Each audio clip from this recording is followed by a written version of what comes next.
Live from downtown Detroit, home of WDIV and Click on Detroit, Local 4 News at 5 starts now. Targeting Midtown, major retailer plans to set up shop along Woodward, getting a lot of buzz today. Person of interest. Ann Arbor police are looking for a man wanted in connection to the accidental shooting that's left a toddler in critical condition. But let's begin with the weather. Storm Tracker 4 has been lit up pretty much all day. When is all of this rain finally going to move out?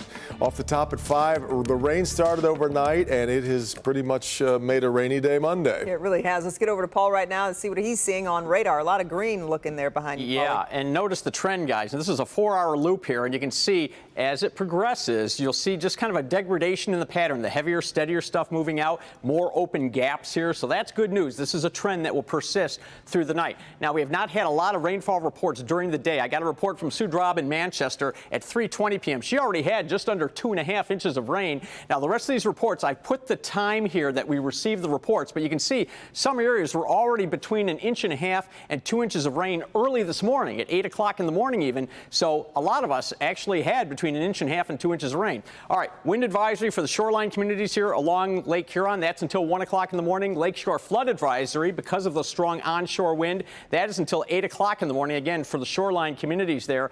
For the rest of us, through the evening hours, we're still going to have showers around, but lighter and with gaps between them. Temperatures, just plan on upper 40s as you head through the evening hours. It is going to be a rough evening out there if you have after-school activities with the kids, things you need to get done. But by and large, we'll have a little improvement tomorrow, a little more on Wednesday, and then we have another system we have to watch. We'll tell you about that in a few minutes, guys. All right, Paul. Our other top story at 5, police in Ann Arbor are searching for a person of interest in the accidental shooting of a 16-month-old child. His name is Devontae Darrell Brooks, and investigators say he could have critical information in the case. Victor Williams is live in Ann Arbor tonight, where police just gave an update late this afternoon. Victor. Yes, Kimberly, Devin, the good news is that this child is still hanging on, but police are now calling this entire incident an accidental shooting. They now want you to be on the lookout for this man. It's said that once that tragic gunshot was fired, that he decided to get out of Dodge. There is an individual that we know was present at the home during the event, and who we do need to speak with in order to complete our investigation. Ann Arbor police speaking on the new person of interest they have in connection with the 16-month-old baby boy being shot in the head Sunday afternoon, 27-year-old Devontae Darrell Brooks. Our attempts to locate him have been unsuccessful.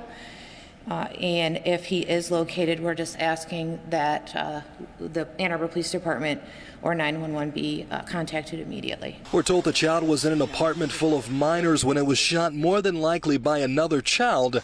The oldest person at the home at the time, 11 years old. There were adults outside, but at the time the incident occurred, it was just the minor children inside the home. Brooks is believed to have been one of the adults outside who left the scene. Police also still have yet to find the weapon that discharged, hitting the 16-month-old in the head. That's part of the reason why the Ann Arbor Police Department is looking for Brooks, as he may be crucial to solving whose gun was accidentally used in the first place. We are currently still investigating where that weapon is, and so that is a key piece of information that we need Mr. Brooks to help us with. And Ann Arbor police are hoping that this man voluntarily turns himself in. We're told that he has ties to not only the city of Ann Arbor, but also the state of Alabama as well. Victor Williams, Local 4. Yeah, Victor, any update on that little 16-month-old baby? How's the child doing tonight? Critical condition at this point. It's still at the U of M Children's ER, but we are hoping and praying that this child pulls through.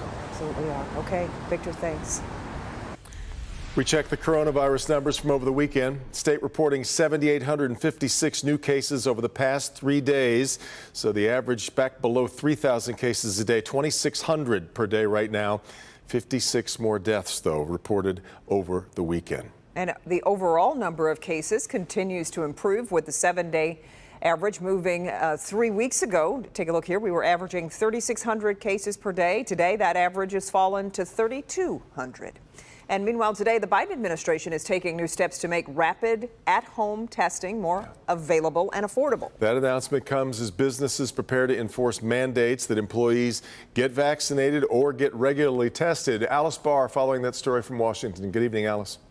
Good evening. These at-home tests we're talking about would be available over the counter, and you get results right away without having to wait to send them off to a lab. The Biden administration hoping to quadruple the supply of these by the end of the year. With more employers, schools, and businesses requiring proof you're COVID-free, the White House is working to make millions of at-home rapid tests available at a low cost for every American. They don't want to wait the several days it takes to get the results back from a lab. They want the instantaneous results that they can get at home. The Biden administration is helping streamline the regulatory process, including a $70 million investment from the National Institutes of Health, aimed at making it easier for test makers to scale up production. Federal agencies also identifying more manufacturers that can shift to making affordable at-home tests. We're trying to ratchet down the price so people don't have to pay $15 for a test. We're trying to get that down into single digits quickly. It comes amid pushback to President Biden's impending order requiring all companies with 100 or more workers to mandate COVID vaccines or frequent testing. Doctors say testing will be even more important heading into the holidays. It's going to be incredibly important for families to be able to have these tests before they go home to see relatives, and then have them available if they've got unvaccinated household members. As the focus has shifted to vaccines, a reminder today of the critical role testing plays in stopping future outbreaks. The Biden administration also introduced new restrictions today for international travel, including requiring unvaccinated U.S. citizens to show proof of a negative COVID test taken the day before returning to this country, meaning that being able to pack one of these at-home COVID tests would make that requirement a lot easier. In Washington, Alice Barr, Local 4. All right, Alice, the new list of COVID outbreaks in Michigan schools has been released, and we're going to be breaking down those numbers, specifically updating the situation in Macomb County in our 6 o'clock report. And with an FDA panel set to take up Pfizer's COVID vaccine for children tomorrow, Moderna is out with new information about its shot. Moderna says smaller doses of the vaccine generated a strong immune response in children ages 6 to 11. Researchers tested 2 shots given a month apart that each contain half the dose given to adults. Preliminary results showed children developed virus-fighting antibodies similar to young adults after full-strength shots. Moderna is submitting the information to the FDA. New development set to be built at Mack and Woodward and Midtown, and it has something big. Let's see, where's Waldo? The Target right here, something that hasn't been seen in the middle of the city. Rod Maloney live in Midtown tonight. Rod, it's not going to be the sort of Target that folks are used to seeing in the suburbs. This is something different. Right, it's a much smaller version of it, but the fact that it's even coming here has a lot of people excited. Now take a look at this vacant lot here. It's at Elliott and Woodward Avenue, and then of course it all goes up this way in this parking lot here by Mack and Elliott. This whole area is going to be completely renovated, much like the rest of this neighborhood.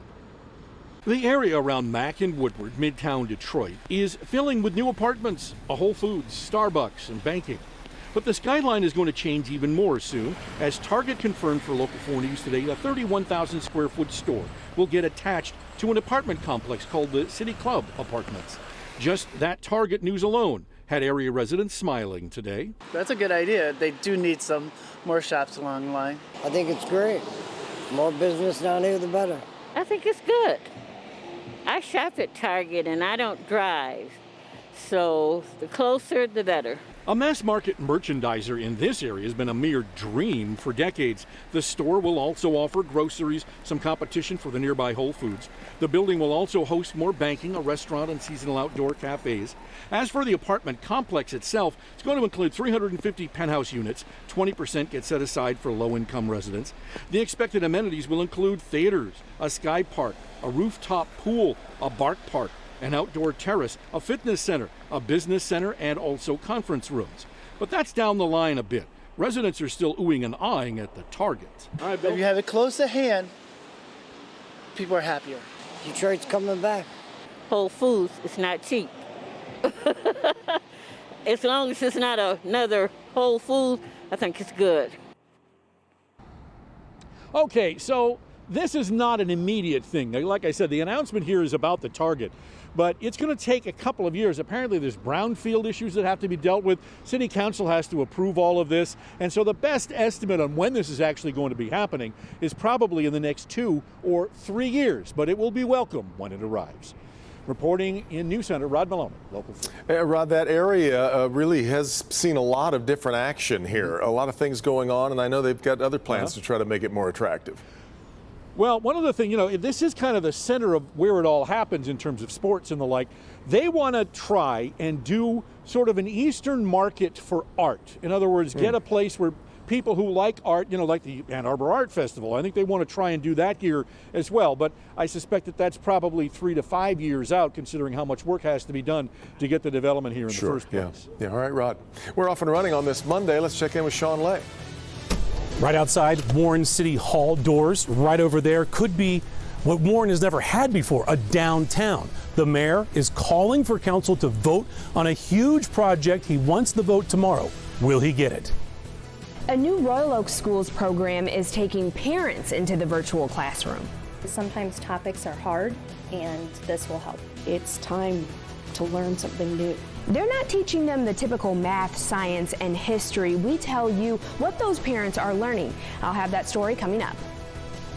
Okay, Megan, but first, brand new trouble for Facebook. Thousands of leaked documents reveal troubling new allegations involving everything from the January 6th riots to human trafficking. We'll have that next.